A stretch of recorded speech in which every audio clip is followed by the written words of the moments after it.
नमस्कार। स्वागत है आपका इंडिया के टीवी पर। मैं हूं अजय सेठिया। मित्रों, ऐसी ही उम्मीद थी कि विपक्ष के कुछ नेता मनीष सिसोदिया के पक्ष में चिट्ठी लिखेंगे। यह उम्मीद इसलिए थी क्योंकि लोकसभा के चुनाव नजदीक हैं और विपक्ष को एकजुट करने की कोशिशें चल रही हैं। ऐसे में अगर केजरीवाल कहेंगे कि सिसोदिया के पक्ष में बोला जाए तो वे बोलेंगे, क्योंकि विपक्ष को केजरीवाल की जरूरत है। और जरूरत क्यों है? वह इसलिए है क्योंकि केजरीवाल भाजपा का कुछ बिगाड़े या ना बिगाड़े, विपक्ष का बिगाड़ सकते हैं और विपक्ष का खेल बिगाड़ने में वे माहिर हैं। उन्होंने गुजरात और गोवा में और उत्तराखंड में भी कांग्रेस का खेल बिगाड़ा है। वे ज्यादा राज्यों में विपक्ष का खेल न बिगाड़ें, इसलिए सभी नेता सिसोदिया के पक्ष में खड़े होंगे, ऐसी उम्मीद पहले से थी।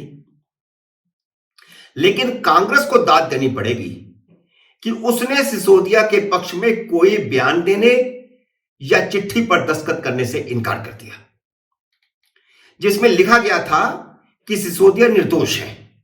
एक ऐसी चिट्ठी बनाई गई जिसमें यह लिखा गया कि सिसोदिया निर्दोष है। हालांकि केजरीवाल ने अगर किसी का खेल बिगाड़ा है तो वह कांग्रेस का ही बिगाड़ा है। विपक्ष के जिन 9 बड़े नेताओं ने प्रधानमंत्री नरेंद्र मोदी को सिसोदिया के पक्ष में चिट्ठी लिखी है, उन्होंने चिट्ठी में यह भी लिखा है कि वह निर्दोष हैं। सवाल यह है कि 9 नेताओं को जज किसने बनाया? वे राजनीतिक दलों के नेता हैं या जज हैं? चिट्ठी में यह भी लिखा है कि जनता ही सर्वोच्च है और लोकतंत्र का सम्मान किया जाना चाहिए। शायद उनका इशारा शराब घोटाले के बाद हुए एमसीडी चुनावों की ओर है, जिसमें आम आदमी पार्टी जीती है। तो सवाल यह है कि अपराध का फैसला अदालतें करेंगी या चुनाव करेगा? आए दिन संविधान की दुहाई देने वाले नेता जब फंसते हैं तो न्यायपालिका और विधायिका का घालमेल करने लगते हैं। अगर वोटों से अपराधियों का फैसला किया जाएगा तो लालू यादव पर चारा घोटाले का केस चलाने की जरूरत ही क्या थी? वह तो चारा घोटाले के बाद भी चुनाव जीत रहे थे और चुनाव जीतने के बाद भी वह चारा घोटाले में सजा याफ्ता हुए, उनको सजा हुई। तो चुनावों ने तो फैसला नहीं किया ना कि वह सच्चे हैं या नहीं हैं, वह निर्दोष हैं या नहीं हैं। अब आपको बताते हैं कि किस किस नेता ने चिट्ठी लिखी है कि सिसोदिया निर्दोष है। सबसे पहला नाम है तेलंगाना के मुख्यमंत्री चंद्रशेखर राव का, जिनके साथ मिलकर अभी हाल ही में केजरीवाल ने एक रैली की थी। चंद्रशेखर राव की खुद की बेटी कविता चंद्रशेखर शराब घोटाले में फंसी हुई है। सीबीआई एक बार उनसे पूछताछ कर चुकी है और उनकी गिरफ्तारी भी कभी भी हो सकती है, क्योंकि दक्षिण के शराब माफिया ने मोटी कमाई का हिस्सा आम आदमी पार्टी और भारत राष्ट्र समिति को पहुंचाया है। उस लॉबी से केजरीवाल सिसोदिया की मुलाकात कविता चंद्रशेखर ने ही करवाई थी। दूसरी नेता है ममता बनर्जी। ममता बनर्जी खुद तो किसी जांच का सामना नहीं कर रही, लेकिन उनकी पार्टी के कई सांसद, मंत्री और विधायक घोटालों में फंसे हुए हैं। पार्थो चटर्जी, अनुव्रत मंडल, फिरहद हकीम आदि कई लोग जेल में हैं। ममता बनर्जी का भतीजा अभिषेक बनर्जी और उनकी पत्नी पर ईडी का छापा पड़ चुका है और जांच चल रही है। तृणमूल कांग्रेस के कई नेताओं पर शारदा घोटाले की तलवार भी लटक रही है।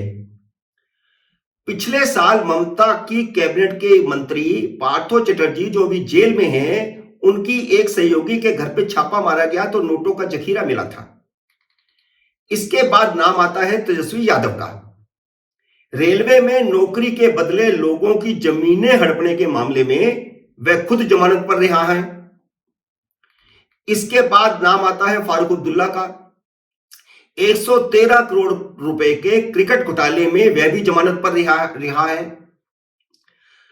चिट्ठी पर दस्तखत करने वालों में अगला नाम अखिलेश यादव का है, जिनकी पार्टी के कई नेताओं के घरों पर आजकल बुलडोजर चल रहा है। अभी पिछले साल विधानसभा चुनाव के समय जब अखिलेश यादव ने अपनी संपत्ति का खुलासा किया था तो उसमें पता चला था कि वह जब मुख्यमंत्री थे तो उनकी संपत्ति 4 गुना बढ़ गई थी, जबकि विपक्ष में रहते समय सिर्फ 10% की वृद्धि हुई। पिछले 22 साल में उनकी सबसे कम कमाई योगी राज के पिछले 5 साल में हुई थी। तो अब आप अंदाज लगा दीजिए, अगर जांच हुई तो क्या होगा। जांच की तलवार तो उन पर भी लटक सकती है। तो इसके अलावा जो 2 नाम हैं वे हैं शरद पवार और उद्धव ठाकरे के, जिन्हें सीबीआई और ईडी का डर सता रहा है।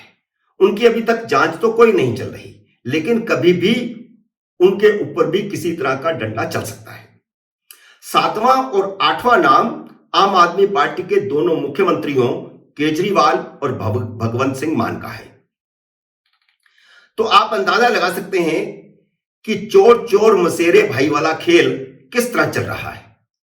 भ्रष्टाचार की जांच, लोकतंत्र का निरंकुश होना कैसे हो सकता है। चिट्ठी की भाषा हैरान कर देने वाली है। वही भाषा है जिसका आम आदमी पार्टी के नेता आए दिन प्रेस कॉन्फ्रेंस में इस्तेमाल करते रहते हैं। संवैधानिक पदों पर बैठे हुए लोगों को इस तरह की भाषा का इस्तेमाल तो नहीं करना चाहिए। उन्होंने चिट्ठी में यह लिखा है कि 2014 के बाद केंद्रीय जांच एजेंसियां ज्यादा सक्रिय हो गई हैं और वे विपक्ष के नेताओं के खिलाफ सक्रिय हैं। वैसे यह बहुत ही अजीब तर्क है। आपके पास अगर भाजपा नेताओं के खिलाफ सबूत है तो शिकायत कीजिए। अभी हाल ही में कर्नाटक में भारतीय जनता पार्टी के एक नेता के घर पर छापा पड़ा, 8 करोड़ रुपया नगद पकड़ा गया।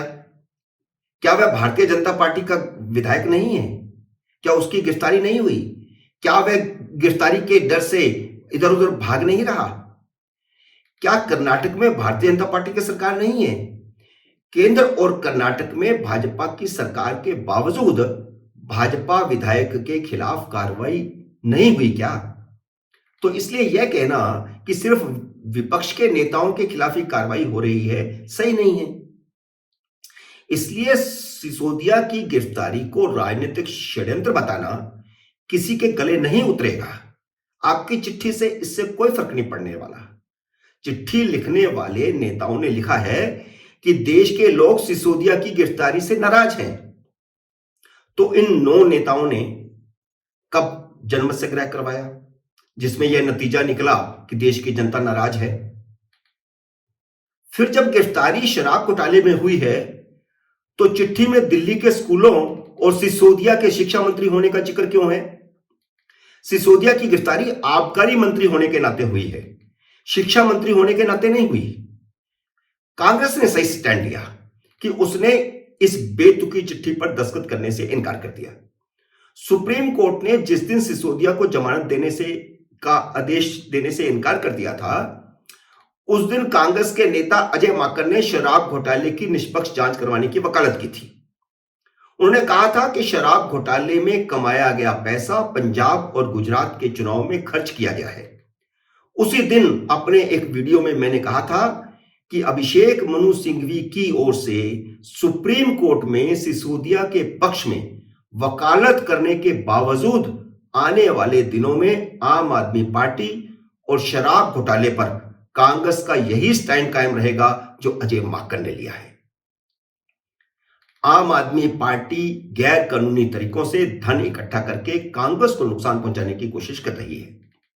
गुजरात और गोवा में नुकसान पहुंचाने के बाद अब केजरीवाल और भगवंत मान कर्नाटक पहुंच गए हैं, वहां भी वे कांग्रेस को नुकसान पहुंचाएंगे। इसके बाद वे मध्य प्रदेश, छत्तीसगढ़ और राजस्थान में भी कांग्रेस को नुकसान पहुंचाने जाएंगे। तो अन्य विपक्षी दल जो बात नहीं समझ रहे हैं वह कांग्रेस बखूबी समझ रही है। आम आदमी पार्टी किस तरह की राजनीति कर रही है।